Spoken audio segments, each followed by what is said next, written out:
Well, hello everyone, and welcome to the Real World Blockchain. I am Gauthier Lamotte, your host. I am blessed to have my partner in crime, Hughes Marty. Hi, Hughes. We have a guest of honor, Jennifer Ndlovu, who is one of our partners and who's also an entrepreneur and does many things. Hi, Jennifer. How are you? Hi, Gauthier. It's good to meet you. All Hi, right. you. Hi, Jen. To introduce you a little bit to our audience, would you mind telling us what you do in life and where you do it? Okay, so where do I start from? I'm Jennifer Ndlovu, as you know, and I'm based in Bulawayo, Zimbabwe.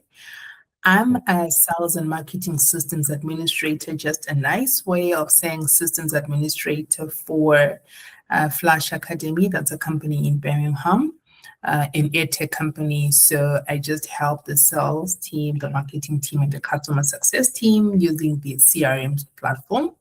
And I'm also a Salesforce MVP, as well as founder for Africa Ohana, as well as the African Women in Salesforce community. That's a huge CV. All right. And so, uh, you guys met with Hughes at a Salesforce event. Can you tell us a bit more about that? Two Salesforce events actually. We met initially in Ghana, and we saw each other again in Cairo, and that's where the magic happened. And we decided to work together. I'll let Jennifer talk about it. Yeah, and it's actually three in Poland. Oh, So well, as well, of course.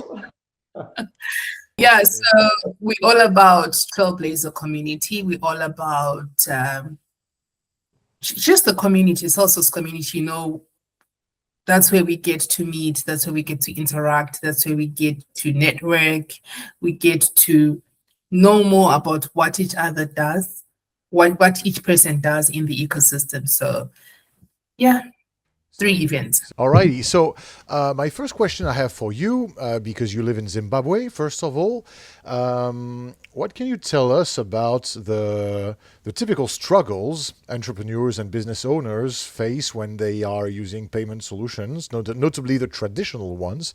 What are the difficulties that these entrepreneurs face in your area? Okay, so I will be very open to say that countries, Zimbabwe per se, we have so many challenges because of I don't know if this is right to say, but because of some sanctions that have been imposed on us. So as a result, it's very difficult for transactions to be done freely, because for each transaction that you do, sometimes you're not even allowed to, because the system or whatever method is not available in Zimbabwe. And that's for most payment platforms, which is a very big barrier for business people, because you find out that there are people who want to import from outside the country, and it's really a challenge just get to that stage, because they don't know how to better pay or receive money. So that's how it is. You said something interesting. You talked about importing stuff. I would say, what is the difference from your perspective? Is there a big difference between importing, like you are a honest business and you just want to import stuff and to have service providers help you build your business in Zimbabwe, for example? Or is there a difference with people who would like to export their services and goods from Zimbabwe to other countries? Or is it the same struggle, same type of struggles? So it's the same type of struggles. So, for example, importing goods, most people in Zimbabwe are actually living by selling stuff. So, in order for them to sell whatever they sell, they have to import from countries like China, Mm. um, Turkey, and lots of other countries. And that's how people are surviving, because even the economical situation is forcing people to go that route of having to sell things, to sell stuff. So usually that's where I know the major challenge is. And then as for exporting, there isn't really much of exporting that is done, especially by individuals, because mostly it's just bringing in stuff for reselling. And then on the exporting side, Businesses do export. Okay, so if for SMEs, they do export maybe if whatever product they have is actually in demand outside the country. That's when they can export, and then obviously they're expecting a payment from what they would have sent out of the country. And usually you would find out that most people are now actually basing on getting some banking services from South Africa because it's the closest that they can get it from. Because here in Zimbabwe, there can be restrictions and you don't know anytime you can have challenges getting to your money if it comes into Zimbabwe. So that's how it is. To help people measure the struggle, how long does it take usually to get paid or to be allowed to pay for an import? So I know that I'm not going to be saying names, but I know a certain bank that will actually take a lot of time just for you to be able to pay school fees out of the country, not just importing. I'm talking about school fees. If you've got a child outside the country, you're going to go through a long approval process, right, until it's approved. So you're going to first submit the application. It's going to go through some bureaucratic, until it finally gets to the approval, and from the approval it's another time frame for it to actually reach the school. So that's the challenge that we're having, especially here in Zimbabwe. So I'm just talking about school fees. Now imagine wanting to make a payment out of the country. There's going to be so much paperwork. It's like you're actually asking for their money, yet you want to pay with your own money. So that's the stress that we go through. So, are there, of course, we have one solution, otherwise, we would be talking on behalf of Web3 Enabler for this episode. But what are the solutions that usually these people use in order to circumvent that? I know that in the US, for example, they have solutions, but I assume in Zimbabwe they have their own. What do they do in order to make the process go faster? So usually, as I've already said, some will opt for getting on getting a non-resident bank account in South Africa, so that they can actually process their transactions from outside, just to avoid all the delays that come with trying to do it from here. So basically, you have an account in South Africa that is somewhat functional and that can help you pay your expenses and your imports, but then you have to transfer the money anyway to your own country, right? Okay. Yes, you'll have. And so, how are the fees here? I assume it's a painful question for any person who does retail, but how high are the fees for that? So the fees are, let me use the word exorbitant, because for me, if $20 is a lot of money. Yeah. So yeah, so for me, just to make a transaction, I'll just give an example. If I want to withdraw money from my bank account, let's say I want to then go and deposit it into the South African bank, for every 1,000 US dollars, I get charged about between 25 to 30 US dollars by the bank. So just withdrawing. So I guess in your head, you already know how much it is to actually transfer. So it's similar. Yeah. So that's huge. All right. And so, how did you hear about stable coins in the Salesforce ecosystem and those payments? Oh, okay. You discovered it through us. Oh, okay. I didn't know. I didn't assume so. Okay, so I have a sense of pride. Then, all right. From what you understand from stablecoins, how is that a technology that can help you? The thing we're providing at Web3 Enabler for those who are just discovering this podcast for some reason, the thing we're providing is basically to allow Salesforce users to bill their customers or to pay invoices with stablecoins. Seamless integration with accounting, so that it makes life easier. But stablecoins tend to have many advantages. What do you think of that solution we're offering? Okay. First of all, from the experience that I've had using being part of actually receiving a payment from Web3 Enabler right to Zimbabwe, one, just the easiness of use is very fast and is almost close to free. So looking at that, I think the major reason is because of it coming from a 360 platform like Salesforce, where everything is done in one go and then everything is approved there. And now it's just you receiving the funds and you being able to just enjoy having those funds in your account if you want to use them or if you want to just keep them there. So it's a very good way to transfer money, and I really love that about it. And it comes from Salesforce. Yes. So I would like to ask from your expertise here on Salesforce. So you are Salesforce MVP, so obviously everything is probably easy for you on Salesforce. But many people sometimes say, "Well, I don't know exactly where to click." How? Please do not brush us and be ruthless if you have to. What did you think of our interface? Did you think that it was helpful enough for people who just use Salesforce as users and not as admins or MVPs? Basically, Okay. average Joes on Salesforce. Okay, so I really did not have the chance to use the user interface from my end, but what I did was just seeing the visual.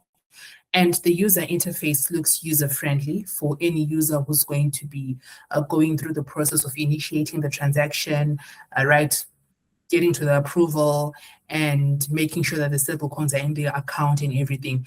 So the interface looks very easy to use, as well as so I watched a few videos, right, from on YouTube, and it shows, so the flow process is very clear. And just the fact that it doesn't really take time, it shows that everything is perfect from the application view. Yeah, indeed, crypto is really that great use case where you can be paid from Somalia to South America or to the Philippines from the US in 20 minutes, even a Sunday evening. So that part is pretty cool. And do you think there are other countries that are in the same situation as Zimbabwe? I know Africa is very big and there are many different situations, but what are the typical countries that would be in a similar situation? So some countries may not actually be in a similar situation, but some countries may actually have good business and more business that they would want such a product. Because the more business that you have, it means the more payments that you're making in and out of your business. So if the country is developed, then there is more need or more use of the product. And then there are other countries now like Zimbabwe.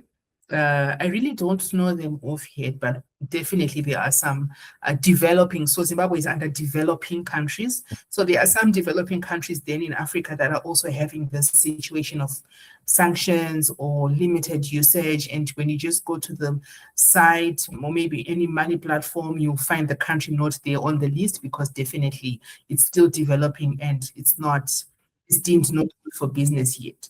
So I would say in whatever Web3 enabler does, especially to do with stable coins and all these payment platforms, focus or even more on the developed countries because that's where more business is being done.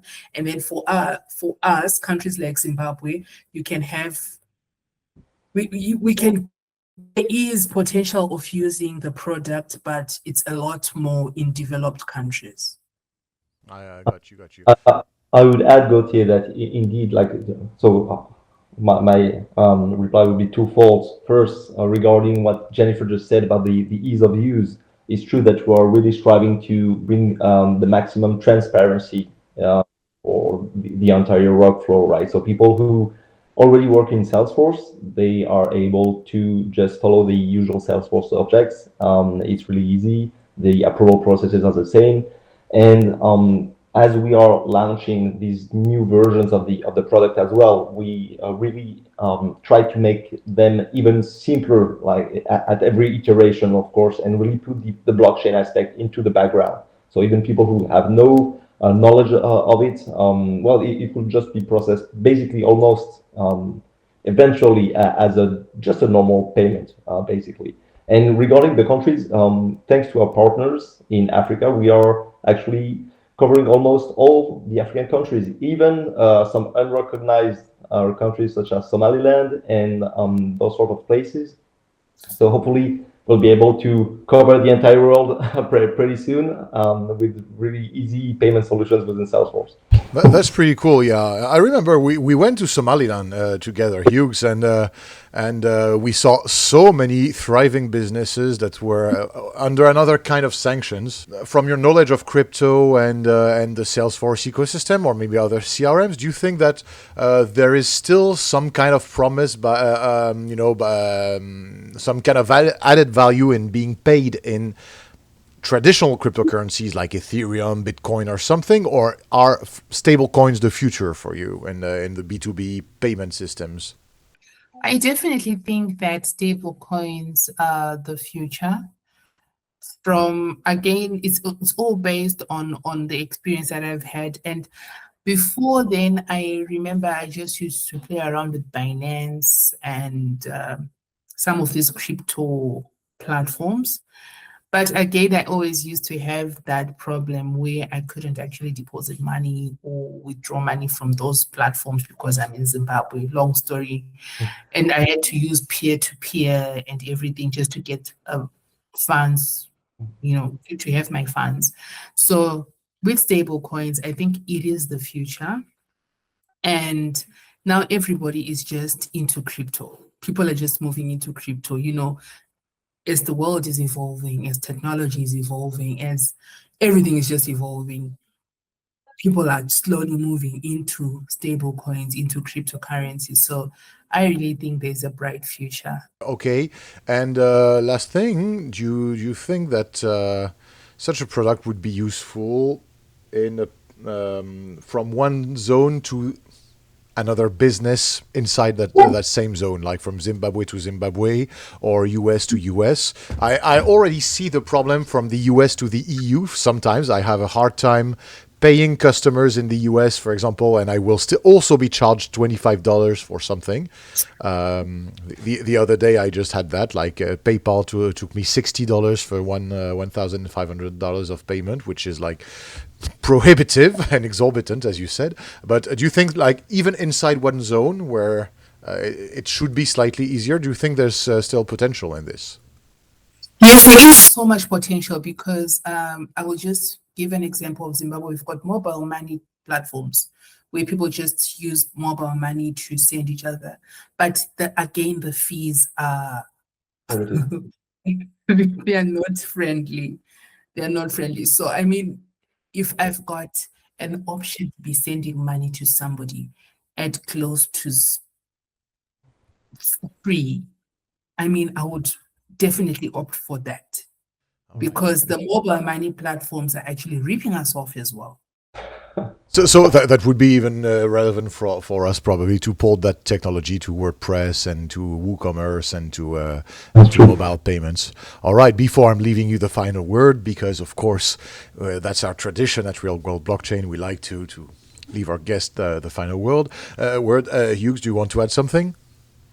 No, definitely. What Jennifer just said. I think that from an intrazone business perspective, there's some real use case as well because of all those solutions, they charge a commission on the actual transfer, right, Jennifer? So if you send $100 or if you send $10, the commission is not the same. You pay a percentage of the amount. Whereas the choice we made at Web3 Enabler is to have a subscription-based subscription. So basically, we don't handle or take any commission or fees from the actual payment. So it's independent of the amount that you're sending, and it's just like a regular subscription that you have for service. Of course, it's based it's targeted to businesses right now. But it's pretty affordable, I think. And so you can send 1,000 payments of any amount. We won't charge more, basically, that if you send just a few payments. That's wonderful. All right. Thank you so much, everyone. This was Jennifer Ndlovu, and follow her on LinkedIn. She has a lot to say, and she has an incredible amount of competence on Salesforce. So if you guys are also interested in Salesforce and not only crypto payments, look her up. Jennifer, as usual, as per the tradition, I'm leaving you the final word of this podcast. Okay, so just one word from me. the world is evolving. And with stable coins, they've just come to make the world a better place. So I just encourage everyone to dig deeper into stable coins, to dig deeper into these new platforms that are coming up to make our life very easy and also in a very affordable way. Thank you so much, and see you at the next episode.